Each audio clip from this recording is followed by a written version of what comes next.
Okay, step 2. If you've already done step 1 and your child is pretty familiar with the uppercase letters of the alphabet and you've done the color ones, so they were matching the colors. We did that in step 1.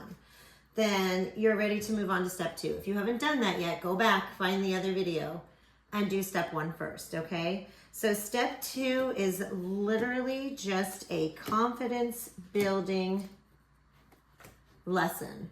And we are just going to make sure that they know these uppercase letters really, really well. So now, less help, more questions, okay? So now they're gonna match them and you're gonna say, great job, you matched that letter. What's that letter? Do you remember the word that went with that letter? And if they don't know it, just tell them, right? Because we're not in a punishing phase here. They're not doing anything bad. We're in a learning phase, right? We're building confidence. So they may say, that's a bee, I don't remember the picture. And you just say bird. Can you say bird, right? Just tell them the answer. And so you're working through the whole process again. This time, they don't have the help of the colors to help them match. So they actually have to look at the shape of the letters and they have to really start to see what the letters look like.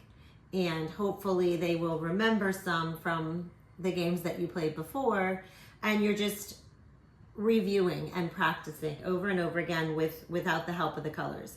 So you want to ask, what is this letter? Like, good job, you matched it. What is it? Do you remember what it is? It's a C, right? Do you remember what word starts with C? Hopefully they'll say cat, right? If not, just say, it's cat. Remember, it's cat. You say cat.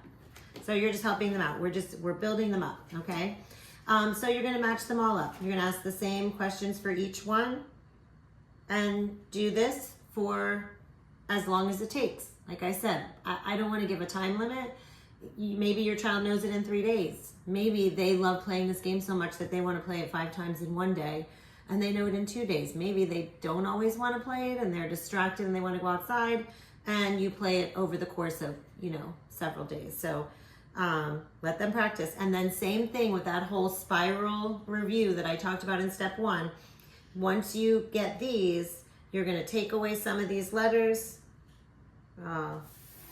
and keep a couple and add some in. So today we're gonna add in Devin first and let him be first. So he gets to do his brother and just line them up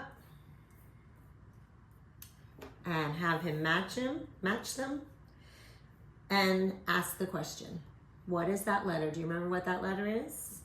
Right? Do you remember what starts with that letter? What is this letter? Do you remember what this letter is? So they're matching it, saying the letter, and trying to say the picture or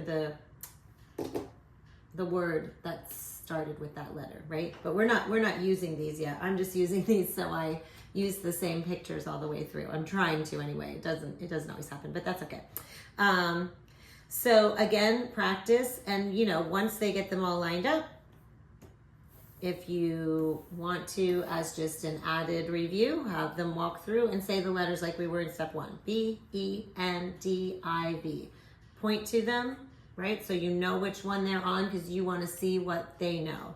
And then we're going to move a bunch of letters out, keep a couple, and we'll move in. Let's see, this is Cameron's letters in his name. And we'll leave a couple of Devin's in there. And so I do tell my kids, like, oh, we're working with the letters in Cameron's name, because that familiarity, it's like a connection that they make in their brain. Oh my gosh, I'm learning my brother's name, right? And it's exciting for them. So match them up again and have them say the letter, have them say the word that starts with the letter, and remember that whole spiral thing. So then take some out and spiral a couple back in, right? And so you're working your way all the way through the whole entire alphabet again. I'm not gonna do the whole entire alphabet again just because I just did that in step 1. So you should watch step 1 certainly all the way through, because that really gives you a good idea of all the questions and things that you can ask. And then you're gonna do the same thing basically with step 2. hoping that they know the majority of the letters on their own. So if you get to the end of this and you don't feel like they know the letters on their own, you can go back to step 1.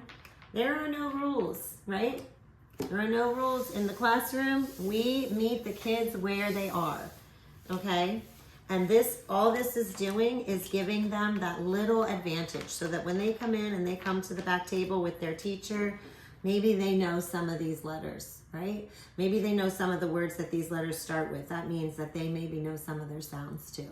So we're just building that reading strategy. We're just giving them a little bit so that then when they go in, they have that little bit of confidence. And the more they learn, the more confidence they have, right? But go at their pace. If they don't know it, go back to the colored ones. There's no hurry, right?